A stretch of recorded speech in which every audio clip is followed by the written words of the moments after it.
Welcome back. Karnataka ವಿಧಾನಸಭೆಯನ್ನ ಗೆಲ್ಲೋದಕ್ಕೆ JDS ರಣತಂತ್ರವನ್ನ ಹೆಣಿತಾ ಇದೆ. ಯಾರೆಲ್ಲ ಮೈತ್ರಿ ಸರ್ಕಾರವನ್ನ ಬೀಳಿಸಿದಂತಹ ನಾಯಕರಿದ್ದಾರಲ್ಲ, ಈಗ ಕುಮಾರಸ್ವಾಮಿ ಅವರ ಟಾರ್ಗೆಟ್ ಆಗಿರೋದು ಅಂತವರು. ಕರ್ನಾಟಕ ವಿಧಾನಸಭೆಯನ್ನ ಗೆಲ್ಲೇಬೇಕು ಅಂತ ಹೇಳಿ ಈಗಾಗಲೇ 123 ಕ್ಷೇತ್ರಗಳಲ್ಲಿ ಗೆದ್ದೇ ಗೆಲ್ತೀವಿ ಅಂತ ಹೇಳಿ ಬಹಳ ವಿಶ್ವಾಸದಿಂದ ಪ್ರಚಾರದ ಭರಾಟೆಯನ್ನ ನಡೆಸ್ತಾ ಇದ್ದಾರೆ ಕುಮಾರಸ್ವಾಮಿ ಅವರು. ಸೊ ಅವರ ಟಾರ್ಗೆಟ್ ಇವತ್ತು ಯಶವಂತಪುರವಾಗಿದೆ.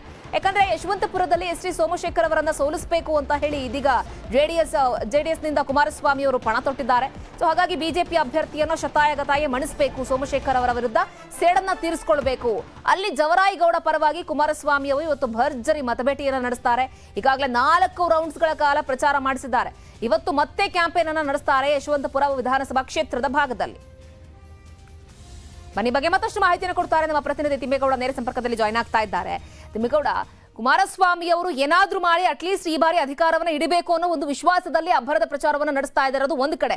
ಸೊ ಕಳೆದ ಬಾರಿಗೆ ಯಾರು ಮೈತ್ರಿ ಸರ್ಕಾರವನ್ನ ಉರುಳಿಸಿದ್ರು, ಸೊ ಅಂತಹ ನಾಯಕರು ಇದೀಗ ಕುಮಾರಸ್ವಾಮಿ ಅವರ ಮೈನ್ ಟಾರ್ಗೆಟ್ ಆಗಿದ್ದಾರೆ. ಒಟ್ಟಾರೆ ಕುಮಾರಸ್ವಾಮಿ ಅವರ ಪ್ಲಾನ್ ಏನು, ಪರ್ಟಿಕ್ಯುಲರ್ ಆಗಿ ಯಶವಂತಪುರ ಭಾಗದಲ್ಲಿ ಯಾವ ರೀತಿಯಾಗಿ ಪ್ರಚಾರದ ವೈಖರಿ ಇದೆ? ಕುಮಾರಸ್ವಾಮಿ ಅವರ ಪ್ಲಾನ್ ಇಷ್ಟೇ ಶ್ರುತಿ, ಮತ್ತೊಮ್ಮೆ ಅಧಿಕಾರಕ್ಕೆ ಬರಬೇಕು. ಅದರಂತೆ ತನ್ನ ಪದಚ್ಯುತಿಗೆ ಕಾರಣರಾದಂತ 17 ಜನರಲ್ಲಿ ಯಾರ್ಯಾರಿದ್ದಾರೆ ಮೇನ್ ಸ್ಟ್ರೀಮ್ ಅಲ್ಲಿ ಅವರೆಲ್ಲರನ್ನೂ ಕೂಡ ಈ ಬಾರಿ ಸೋಲಿಸಲೇಬೇಕು ಅನ್ನುವಂತ ಕುಮಾರಸ್ವಾಮಿ ಅವರು ಪಣ ತೊಟ್ಟಿದ್ದಾರ ಅಂತ.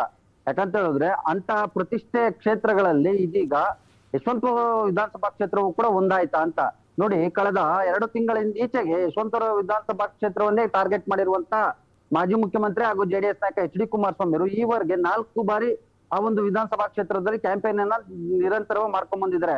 ತಡರಾತ್ರಿಯೂ ಕೂಡ ಆ ಒಂದು ಯಶವಂತಪುರ ವಿಧಾನಸಭಾ ಕ್ಷೇತ್ರದ ಕಗಲಿಪುರ ಭಾಗದಲ್ಲಿ ಏನು ಕ್ಯಾಂಪೇನ್ ಮಾಡಿರ್ತಕ್ಕಂಥ ಕುಮಾರಸ್ವಾಮಿ ಅವರು ಇವತ್ತು ಕೂಡ ಯಶವಂತಪುರ ವಿಧಾನಸಭಾ ಕ್ಷೇತ್ರ ವ್ಯಾಪ್ತಿಗೆ ಬರುವಂತ ಕೆಂಗೇರಿ ಸುತ್ತಮುತ್ತಲ ಭಾಗದಲ್ಲಿ ಒಂದು ರೋಡ್ ಶೋ ಅನ್ನು ಕೂಡ ಹಮ್ಮಿಕೊಂಡಿದ್ದಾರೆ. ಈ ಮೂಲಕವಾಗಿ ತನ್ನ ಪದಚ್ಯುತಿಗೆ ಕಾರಣರಾದಂತ ಮಾಜಿ ಅಂದ್ರೆ ಸಚಿವ ಎಸ್ ಟಿ ಸೋಮಶೇಖರ್ ಅನ್ನ ಅಣಿಲೇಬೇಕು ಅನ್ನುವಂತ ನಿಟ್ಟಿನಲ್ಲಿ ಕುಮಾರಸ್ವಾಮಿ ಅವರು ಪಣ ತೊಟ್ರ ಅಂತ. ಯಾಕಂತ ಹೇಳಿದ್ರೆ ಎಸ್ ಟಿ ಸೋಮಶೇಖರ್ ಅವರು ಕೂಡ ಆಪರೇಷನ್ ಕಮಲಕ್ಕೆ ಒಳಗಾಗಿ ಕುಮಾರಸ್ವಾಮಿ ಅವರ ಪದಚ್ಯುತಿಗೆ ಕಾರಣರಾದ್ರಲ್ಲಿ ಇವರು ಕೂಡ ಒಬ್ರು. ಸೊ ಹೀಗಾಗಿಯೇ ಕುಮಾರಸ್ವಾಮಿ ಸೇರಿದಂತೆ ಜೆಡಿಎಸ್ ನಾಯಕ ಹಾಗೂ ಅಂದ್ರೆ ಜೆಡಿಎಸ್ ವರಿಷ್ಠ ಹಾಗೂ ಮಾಜಿ ಪ್ರಧಾನಿ ಎಚ್ ಡಿ ದೇವೇಗೌಡರು ಕೂಡ ಯಶವಂತಪುರ ವಿಧಾನಸಭಾ ಕ್ಷೇತ್ರದಲ್ಲಿ ಶೀಘ್ರದಲ್ಲೇ ಒಂದು ಪ್ರವಾಸವನ್ನು ಕೂಡ ಹಮ್ಮಿಕೊಳ್ತಾ ಇದ್ದಾರೆ ಅನ್ನುವಂತ ನಿಟ್ಟಿನಲ್ಲಿ ಚರ್ಚೆ ಆಗ್ತಾ ಇರ್ತಕ್ಕಂಥದ್ದು. ಈ ನಡುವೆ ಮೈಸೂರು ಉಸ್ತುವಾರಿಯನ್ನ ಒತ್ತಂತವ್ರು ಮತ್ತೊಮ್ಮೆ ಪುನರಾಯ್ಕೆ ಆಗೋದು ಡೌಟು. ಇದೊಂದು ರೀತಿ ಸಾಂಪ್ರದಾಯಿಕವಾಗಿ ವಾಡಿಕೆಯಾಗಿ ಬೆಳೆದು ಬಂದಿದೆ ಅನ್ನುವಂತ ನಿಟ್ಟಿನಲ್ಲಿ ಇತ್ತೀಚೆಗಷ್ಟೇ ಚರ್ಚೆ ಆಗ್ತಾ ಇದೆ.